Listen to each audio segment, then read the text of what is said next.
walk with me through the pines in the morning sun.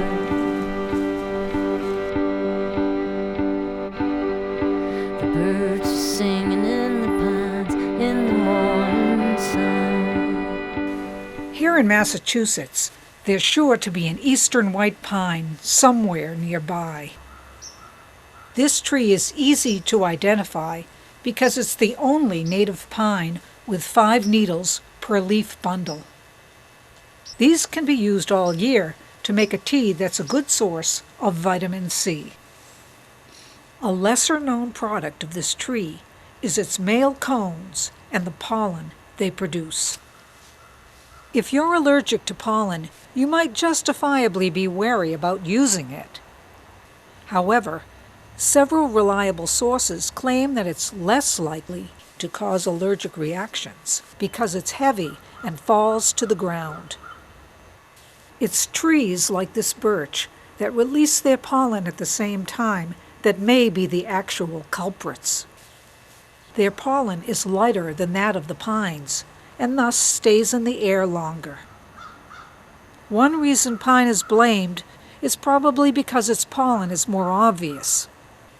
This fine yellow powder lands everywhere and coats whatever it can. The patterns it creates are quite alluring, perfect examples of nature-made art. Pine pollen is billed as a new superfood, a term that's used for everything nowadays. Supposedly, it boosts the immune system and is high in antioxidants. All this may be true, but I collect it because it's readily available and adds nutrients to my food. If consuming it makes me healthier, hey, that's an extra bonus. Search the internet and you'll see websites praising this pollen. Several even sell small amounts of it at fairly high prices. Why not get some for free?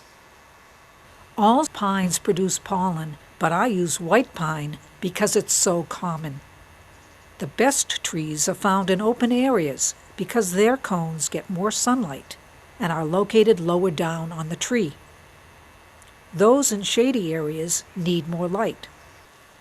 Most of their cones are clustered higher up to get nourishment from the sun, and consequently are far out of reach. I want to emphasize that I'm not talking about the female seed cones, which are much larger and mature later. The small male cones start producing massive amounts of pollen in late May. They're topped by emerging new leaves, which makes them look like miniature pineapples. Hundreds of these cones are located at the ends of the pine branches. They resemble dainty fans, but they also remind me of a peacock's flamboyant feather display. I gather both male cones and pollen. Luckily, the cones don't all mature at the same time. Some may be just starting to develop on one tree, while those on another may be already releasing their pollen. This gives you plenty of time to hone your pollen-gathering skills. I collect from the tree during 3 different times. First, I get some of the cones a few days prior to the release of their pollen. Then, I'll go back and grab cones that are just about ready to shed their pollen. And finally, I'll gather the pollen powder as it's being dispersed. When the male cones are tightly coiled, they can be gathered before the pollen is released. They have to be bright yellowish green and firm enough so that the pollen isn't ready.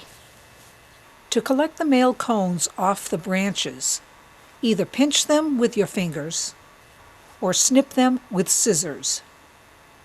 I tie a container like this water jug around my waist so both hands are free. That way I can pick and drop the cones into it. You can remove the leaves at the top, but it's not really necessary. These emerging leaves are the new season's growth, so avoid over-harvesting from just one tree. This really isn't a problem, since there's always plenty of cones higher up. Here's a comparison of the cones in 2 different stages. The young ones on the left aren't ready to pollenize. The more mature ones on the right are. Both of these can be used.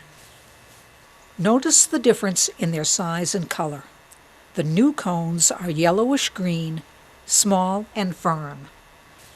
The cones that are about to release their pollen are more yellow, swollen, and soft.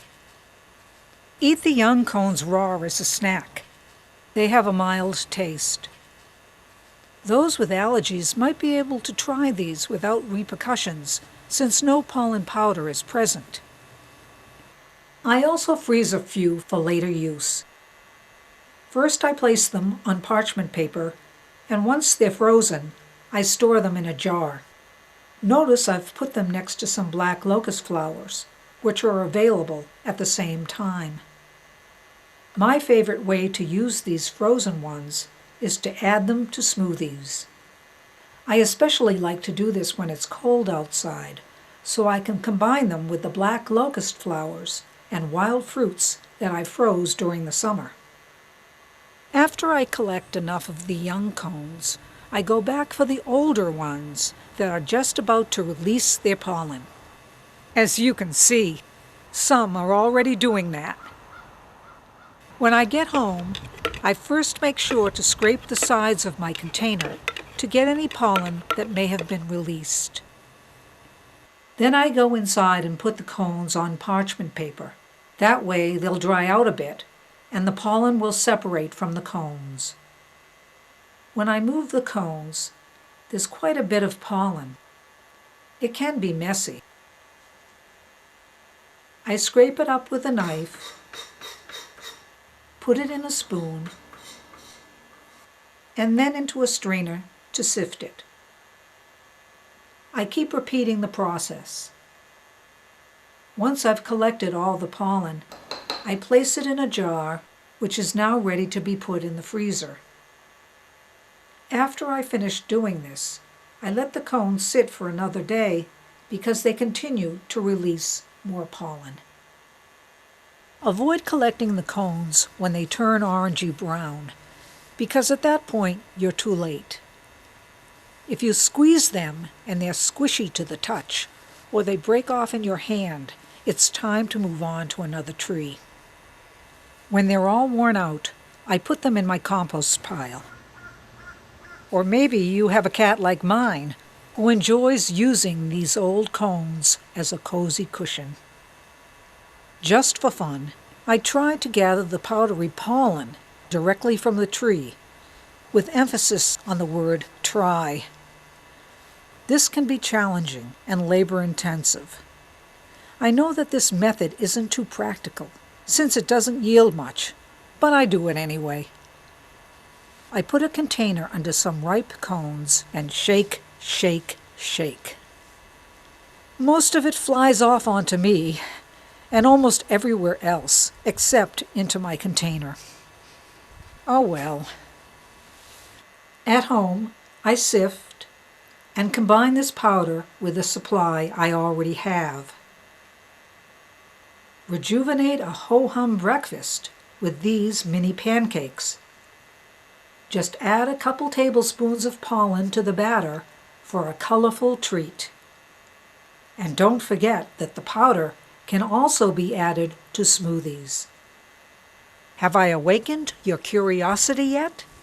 If I have, perhaps we'll meet someday, foraging among the pines. Come walk with me through the pines in the morning sun.